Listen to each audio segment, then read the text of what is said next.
कल स्थानीय निकाय के चुनाव गुजरात में आयोजित होने जा रहे हैं, जिसे लेकर ये खबर जूनागढ़ से सामने आ रही है। दरअसल जूनागढ़ में जो है जिला प्रशासन की ओर से मतदान प्रक्रिया को लेकर तैयारियां तकरीबन पूर्ण करवा दी गई है। तब आपको बता दें कि पोलिंग पार्टियों को ईवीएम और अन्य साधन सामग्री के साथ मतदान मथकों पर रवाना करवा दिया गया है। मतदान का जो वक्त है वो सुबह के 7 बजे से लेकर शाम के 6 बजे तक का है। तब जिला पंचायत, तालुका पंचायत और केशोद नगर पालिका की बैठकों के लिए मतदान की प्रक्रिया आयोजित होने वाली है। इस दौरान पुलिस का कड़ा बंदोबस्त भी तैनात रहने वाला है। तब आपको बता दें कि 2 अलग मत कुटीर जिला पंचायत और तालुका पंचायत के लिए खड़ी करवाई गई है। तब चुनाव अधिकारी जिला कलेक्टर की ओर से मतदारों से ये अपील की गई है कि लोकशाही के इस पर्व में लोग ज्यादा से ज्यादा मात्रा में उत्साह से पहुंचकर अपना कीमती वोट दें। तब इस मामले में जूनागढ़ के जिला कलेक्टर डॉक्टर अनिल कुमार राणावसिया और साथ ही एसपी जूनागढ़ सुबोध ओदेदरा की ओर से ज्यादा जानकारियां मुहैया करवाई गई है। આવતીકાલે યોજાનાર સ્થાનિક સ્વરાજની ચૂંટણી માટે આજે તમામ પોલિંગ પાર્ટીઝને ઈવીએમ અને જરૂરી સાહિત્ય સાથે રવાના કરવામાં આવી છે। આ પોલિંગ પાર્ટી જે છે એ જરૂરી પોલીસ બંદોબસ્ત સાથે પોલિંગ સ્ટેશને પહોંચી અને આજે ત્યાં જ રોકાણ કરશે અને કાલે સવારે 7 વાગ્યાથી મતદાન શરૂ થવાનું છે, જે સાંજે 6 વાગ્યા સુધી ચાલશે। આ મતદાન જે છે 11 કલાક સુધીનો સમય છે, તેથી મતદારોને ખાસ અપીલ છે કે પોતાના વ્યસ્ત સમયમાંથી થોડો સમય કાઢી અને મતદાન કરવા અચૂક પધારે અને લોકતંત્રને મજબૂત કરે। સાથે સાથે એ પણ જણાવી દઈએ કે જિલ્લા પંચાયત, તાલુકા પંચાયત અને નગરપાલિકા કેશોદની ચૂંટણી છે।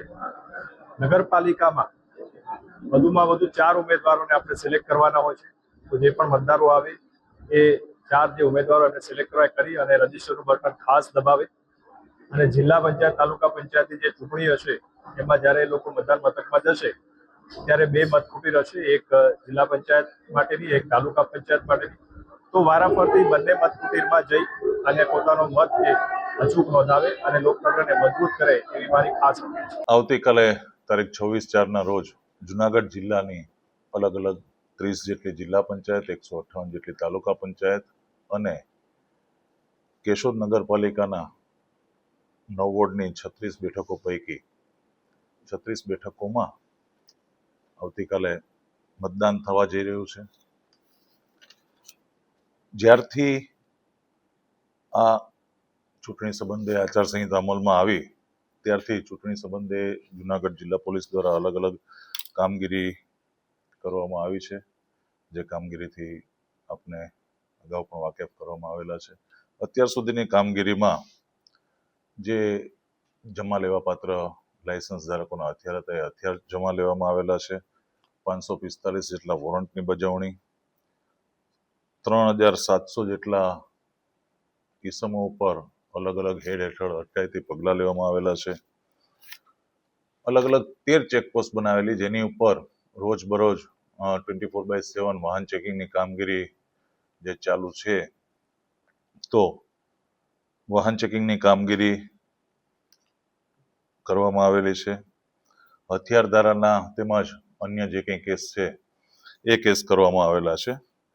આવતીકાલના આ મતદાનના દિવસે બંદોબસ્તનું જોઈએ તો જે બૂથ અને બિલ્ડિંગ 674 જેટલા બિલ્ડિંગ અને 1011 જેટલા બૂથ છે, જેમાં અતિ સંવેદનશીલ, સંવેદનશીલ અને સામાન્ય અલગ અલગ બૂથ છે, એમાં જે ક્રાઇટેરિયા છે ફાળવેલો છે, ક્રાઇટેરિયા નિયત કરેલો છે એ મુજબ પોલીસ તેમજ હોમગાર્ડ, જીઆરડી આ તમામ જવાનોને બંદોબસ્તમાં લઈને કુલ એસઆરપી સાથે 2691 જેટલો બંદોબસ્ત છે, અધિકારીઓ સહિત તમામ।